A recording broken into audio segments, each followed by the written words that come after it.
కులగణన విషయంలో తెలంగాణ రోల్ మోడల్గా నిలిచిందన్నారు కాంగ్రెస్ నేతలు. మొన్నటి వరకు వ్యతిరేకించిన వాళ్ళు ఈ రోజు తమ నిర్ణయాన్ని స్వాగతిస్తున్నారని స్పష్టం చేశారు.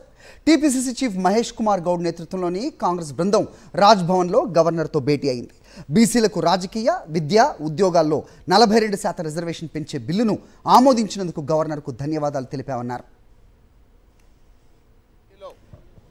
నేను ప్రవేశపెట్టిన డిక్లరేషన్లో భాగంగా 42% రిజర్వేషన్స్ స్థానిక సంస్థల ఎన్నికలతో పాటు విద్యా ఉపాధిలో కూడా ఇవ్వడం అనేది ఇదొక చరిత్రాత్మక నిర్ణయం.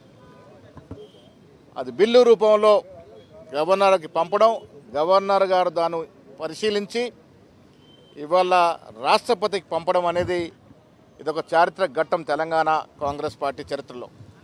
అందుకోసం ఇవాళ గవర్నర్ గారిని ధన్యవాదాలు తెలపడానికి వచ్చినాం. మిత్రులారా, రాహుల్ గాంధీ గారి యొక్క ఆశయం గత 4-5 సంవత్సరాలుగా కుల సర్వే విషయంలో వారు చేతబూని ఈ నినాదాన్ని ప్రజలకి తీసుకెళ్తున్న తరుణంలో ఇలా కేంద్ర ప్రభుత్వం కూడా దాన్ని గుర్తించి జరిగే జన సర్వేలో కులాన్ని చేర్చడం అనేది కూడా హర్షించదగ్గ విషయము. ఇది అంతా కూడా క్రెడిట్ అంతా కూడా రాహుల్ గాంధీ గారికే పోతుంది.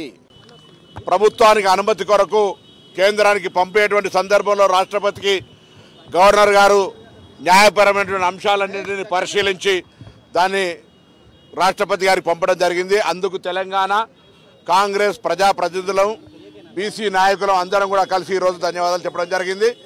తప్పకుండా తెలంగాణ తీసుకున్నటువంటి రోల్ మోడల్ ఏ కుల గణన సర్వే అయితే జరిగిందో అది ఈరోజు దేశవ్యాప్తంగా భారతీయ జనతా పార్టీ కూడా 2025 క్యాష్ సెన్సెస్లో ఈ యొక్క కులాల సమాచారాన్ని కూడా తీసుకుంటామని చెప్పడాన్ని స్వాగతిస్తూ, తప్పకుండా తెలంగాణ రోల్ మోడల్. దీని మీద ఎవరైనా విమర్శ చేస్తున్నటువంటి వాళ్ళు ఆత్మవిమర్శ చేసుకోవాలి. వీళ్ళు గతంలో వ్యతిరేకించిన వాళ్ళు ఇలా మా తెలంగాణ ప్రభుత్వ ఆలోచనను కేంద్రం మార్గదర్శకత్వంగా ఆదర్శంగా తీసుకుంటే జీర్ణించుకోలేక విమర్శిస్తున్నారు.